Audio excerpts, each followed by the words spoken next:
नमस्कार दोस्तों। आज मैं आप सबके बीच में एक बार पुनः आया हूँ। बहुत दिनों बाद आया हूँ, लगभग 3 महीने हो चुके हैं हड़ताल के बाद।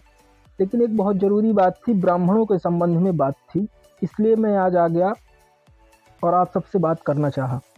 मेरे ब्राह्मण भाई जितने हैं, अदर लोग भी हैं, मैं उन सबसे निवेदन करूँगा, पर खासकर ब्राह्मणों से ये निवेदन करूँगा कि आप लोग ये वीडियो को पूरा देखेंगे, पूरा सुनेंगे और समझेंगे।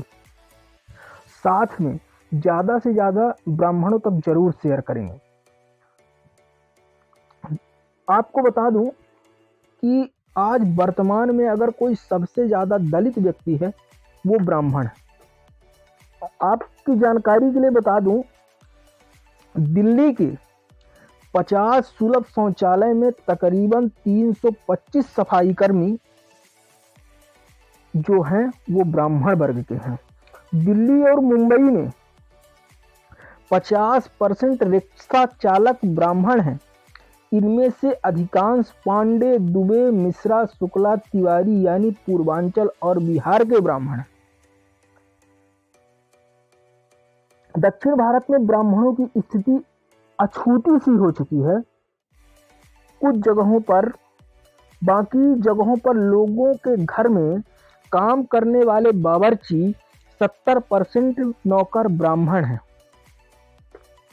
ब्राह्मण में प्रति व्यक्ति आय मुसलमानों के बाद भारत में सबसे कम है। बात को गौर करिए कि ब्राह्मण में प्रति व्यक्ति की आय मुसलमानों के बाद भारत में सबसे कम है। यहाँ और अधिक चिंता का विषय यह है कि 1991 की जनगणना के बाद से मुसलमान की प्रति व्यक्ति आय सुधर रही है लगातार, वहीं ब्राह्मणों की और कम होती जा रही है। आप लोगों को लगता होगा मैं ऐसा बोला हूं, लेकिन ये सच है। ब्राह्मण भारत का दूसरा सबसे बड़ा कृषक समुदाय वाला व्यक्ति है।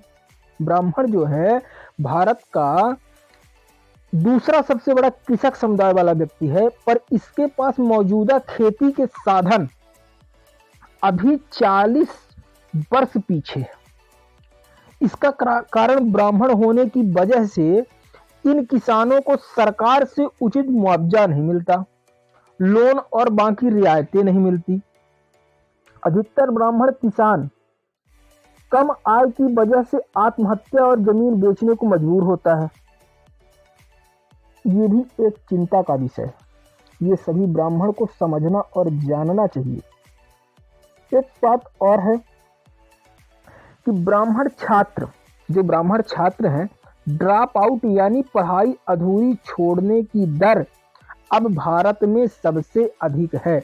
ब्राह्मणों के बच्चों की पढ़ाई को बीच में छोड़ने की दर भारत में अब सबसे अधिक है। ब्राह्मणों की बच्चों की वर्ष 2001 में ब्राह्मण ने इस मामले में मुसलमानों को पीछे छोड़ दिया। तब से टॉप पर कब्जा किए बैठे हुए। इस बात को भी समझने की जरूरत है।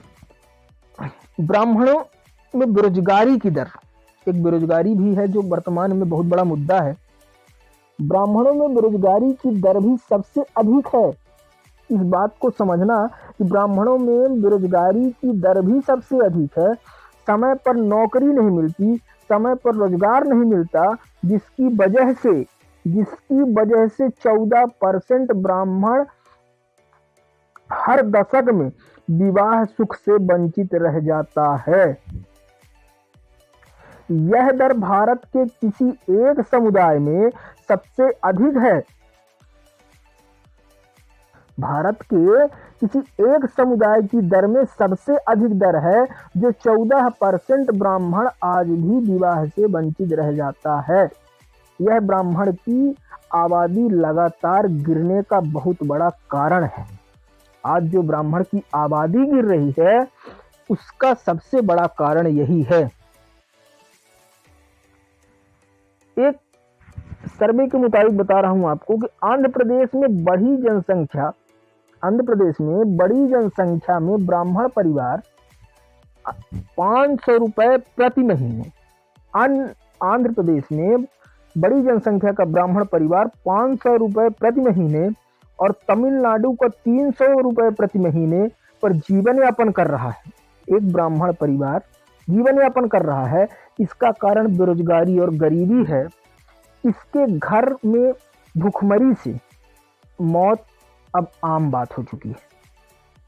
आंध्र प्रदेश और तमिलनाडु में जो 300 और 500 रुपए प्रति महीने की आय है, उसमें भूखमरी से मौतें जो हो रही हैं वो आम बात हो चुकी है। इस बात को भी गंभीरता से समझने की जरूरत है। चौथी बात ऐसी कि भारत में ईसाई समुदाय की एक आय संबंधित बात करते हैं अगर वर्तमान में पूरे देश में, तो वर्तमान में भारत में ईसाई समुदाय की प्रति व्यक्ति तकरीबन 1600 रुपए प्रति व्यक्ति आय 1600 रुपए है।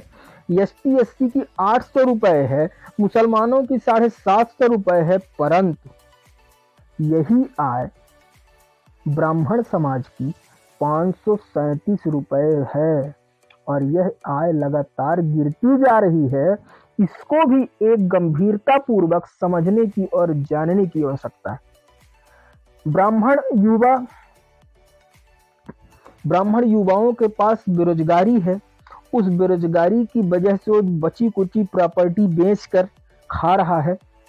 और आज सबसे बड़ी बात बता दूं कि इसी बेरोजगारी की वजह से ब्राह्मण परिवार की लड़कियां अरेंज मैरिज दूसरे समुदाय के लड़कों के साथ करती जा रही हैं। ये बहुत बड़ा विषय है और इस विषय में सबको चिंता करने की जरूरत है। देखिए, इन सब बातों को लेकर एक ऐसी बात सामने आती है कि ब्राह्मण कुछ दशकों में तो वैसे भी खत्म हो जाएगा।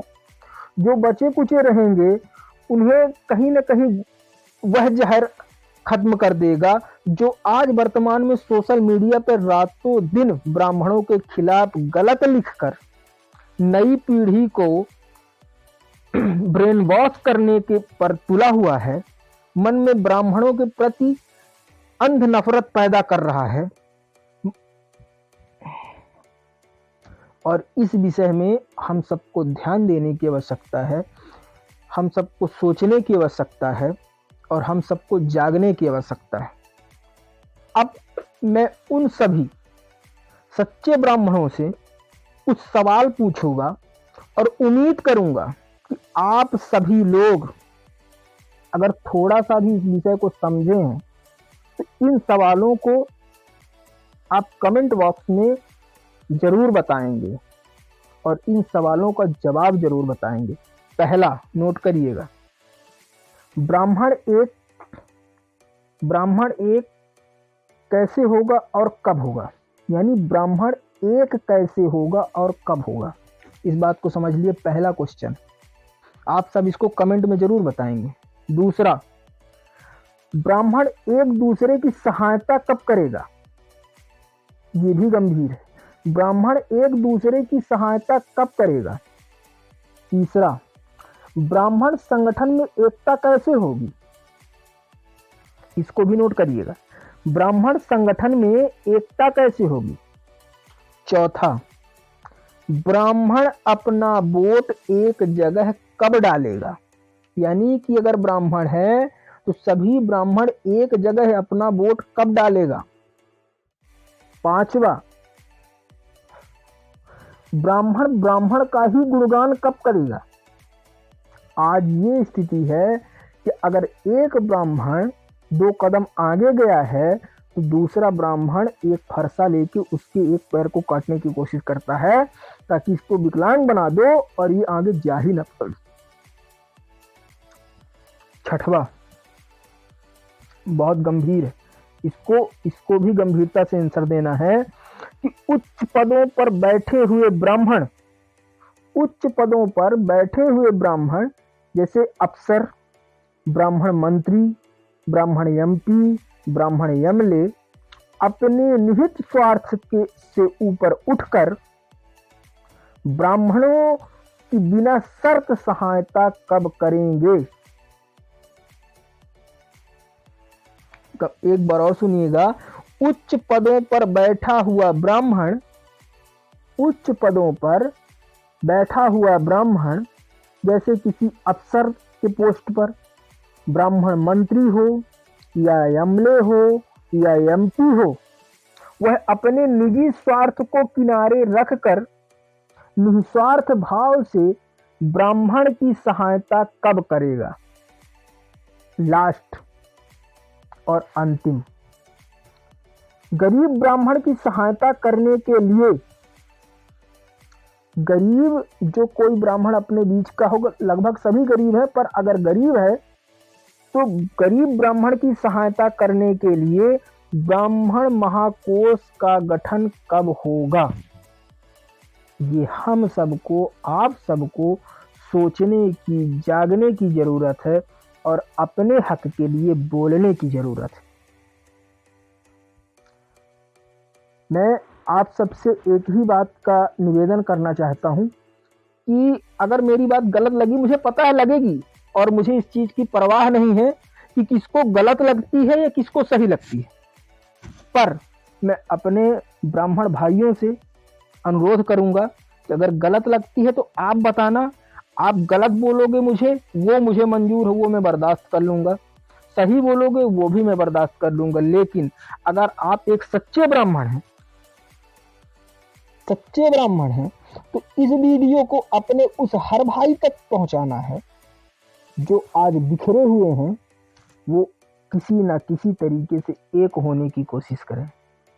अगर ब्राह्मण है तो अपनी ताकत बने, अगर अपने बीच का ब्राह्मण कोई कमजोर है तो उसके उठाने की कोशिश करें।